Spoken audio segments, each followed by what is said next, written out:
Hello everyone. Today we are discussing about energy. In previous video we had discussed about work done and its parameters, SI unit and dimensional formulas, graphical representation. तो बच्चों आज हम energy के बारे में पढ़ेंगे। Energy क्या है? एनर्जी आपने बच्चों छोटी क्लास में पढ़ा है। जैसे आपने जो हिंदी मीडियम वाले स्टूडेंट हैं उन्होंने ऊर्जा पढ़ा है, ठीक है ना। ऊर्जा क्या होती है, कार्य करने की क्षमता को क्या कहते हैं, ऊर्जा। तो उसी को हमने इंग्लिश में हम कैसे लिख सकते हैं, the capacity of doing work, the capacity of a body doing work is called energy, ठीक है। The capacity of a body doing work is called energy. इसका ऐसा यूनिट है एनर्जी का बच्चों, जूल होता है, जूल, ठीक है।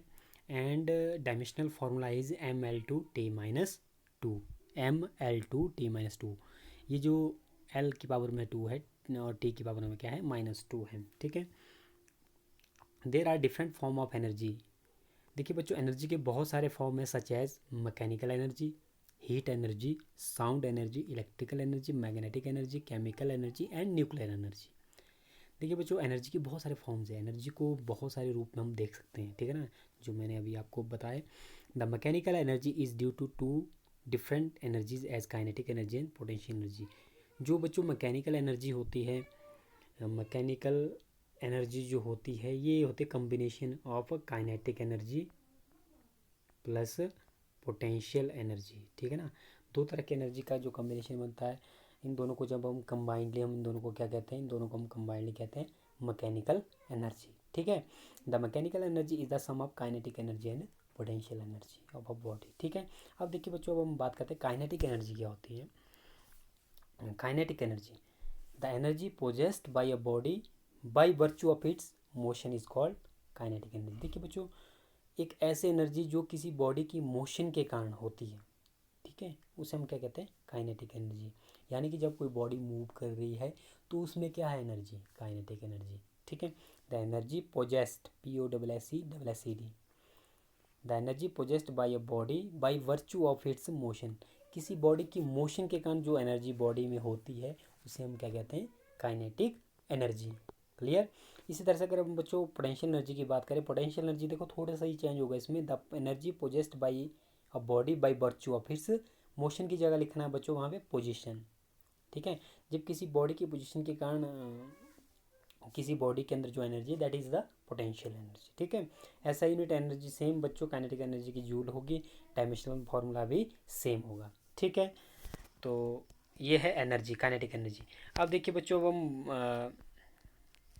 अब देखिए बच्चों हम इसकी बात करेंगे वर्क एनर्जी थ्योरम की, कि वर्क एनर्जी थ्योरम क्या है, यानी कि वर्क एनर्जी में क्या रिलेशन है, ठीक है।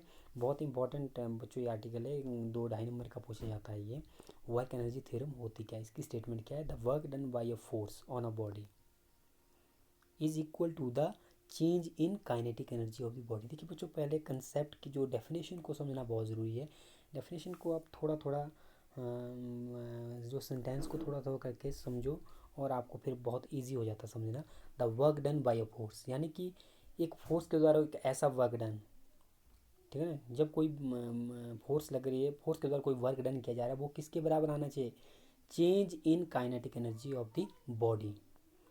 The work done by a force, कहने का मतलब किसी फोर्स के द्वारा जो वर्क डन होगा किसी बॉडी के ऊपर, वो किसके बराबर आएगा, change in kinetic energy body, change in kinetic energy of the body, यानी कि बॉडी की काइनेटिक एनर्जी में चेंज कैसे आएगा।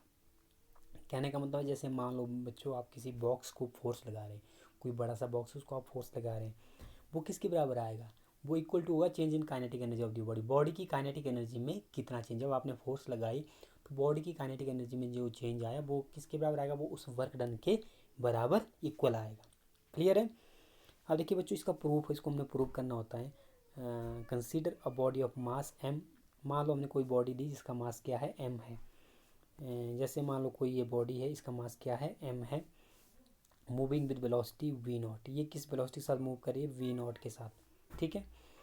Late a force is applied on the body, इस बॉडी पर हम क्या एक फोर्स लगा रहे हैं F, ठीक है। और ये जो फिर बच्चों ये जो एक्सेलरेट होती है, A एक्सेलरेशन के साथ ये एक्सेलरेट हो रही है, ठीक है। देन अब देखिए बच्चों, इससे पहले हमने एक रिलेशन किया था। ये देखिए, ये बच्चों आपको रिलेशन याद होगा, V square minus U square equal to 2s। U की जगह यहाँ पे वी नॉट करके लिया है, तो कन्फ्यूज़ नहीं होना है। तो V square minus U not V not square equal to 2s, ये इस रिलेशन को हम यूज़ करेंगे। अब देखिए बच्चों, यहाँ पे ये किसके बराबर आएगा, V square minus U square equal to 2as। अब हम क्या करेंगे, ए एस को हमने एक साइड लिया, ये 2 दूसरी साइड हम ले गए, तो ए एस इक्वल टू किसके बराबर आएगा, V square minus V not का स्क्वेयर अपॉन 2। ठीक है, यहाँ पे आप देखिए ये 2 दूसरी साइड चला जाएगा यहाँ पर, ठीक है, इसके बटे में। तो हमारे पास ये आएगा फिर A S equal to V square minus V not का स्क्वेयर अपॉन 2। अब देखिए बच्चों, इसके बाद हमने डेफिनेशन पढ़ी है। ये देखिए बच्चों, डब्ल्यू किसके बराबर होता है, एफ एस के बराबर। ठीक है, तो एफ़ की वैल्यू क्या है, एफ़ की वैल्यू तो एम ए होती है, तो वो हमने भरी W equal to M A S हो जाएगा। ठीक है, डब्ल्यू किसके बराबर आएगा, एम ए एस के बराबर।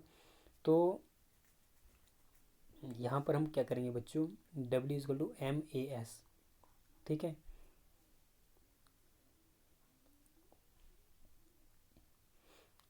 तो W equals to M M वैसे लिखा, ए एस की वैल्यू हमने यहाँ से भरनी है, ए एस की वैल्यू हम ये भरेंगे, यहाँ पर हम ए एस की वैल्यू भरेंगे ऊपर से। ठीक है ना, ए एस की वैल्यू है V square minus V not का स्क्वेयर अपॉन 2, इसको हम ए एस की जगह भरेंगे। तो डब्ल्यू किसके बराबर आएगा, W equals to M into V square minus V not का स्क्वेयर अपॉन 2। तो यहाँ से बच्चों एम दोनों अंदर वाली टर्म दोनों के साथ मल्टीप्लाई होगा जब आप ब्रैकेट को खोलेंगे, तो W equal to half M V not का स्क्वेयर, वी का स्क्वेयर माइनस वी नॉट का स्क्वेयर। ठीक है, तो इस तरह से आपके पास जो टर्म आएगी डब्ल्यू इक्वल टू, यहाँ पे देखिए W equal to half M V square minus half M V not square, यानी कि इक्वल टू आएगा change in kinetic energy, change in kinetic, W equal to delta K E. ठीक है ना, तो ये है बच्चों वर्क एनर्जी थ्योरम में रिलेशन, इसको आपने याद रखना है। ये आपने प्रूव करने का, आपको एग्जाम में आता है state and prove work energy theorem, तो आप इसको प्रूव कर सकते हैं। ठीक है ना, बहुत ही ईजी है बच्चों ये, और बहुत ही very very important for examination point of view. देखिए बच्चों, ये आर्टिकल बहुत ही ईजी है, और इसमें देखिए जब आप कंसेप्ट को आप कर रहे हैं, किसी डेरिवेशन को कर रहे हैं या आर्टिकल कर रहे हैं, तो उसमें देखना है कि मेन थिंग्स क्या है, क्या पूछा गया है और क्या करना है उसमें। ठीक है, तो उस तरह से आपको ये बहुत ईजी लगेगा। तो आई होप बच्चों आपको वर्क एनर्जी थ्योरम के बारे में समझ में आ गया होगा। तो मिलते हैं बच्चों नेक्स्ट वीडियो में। So thanks for watching.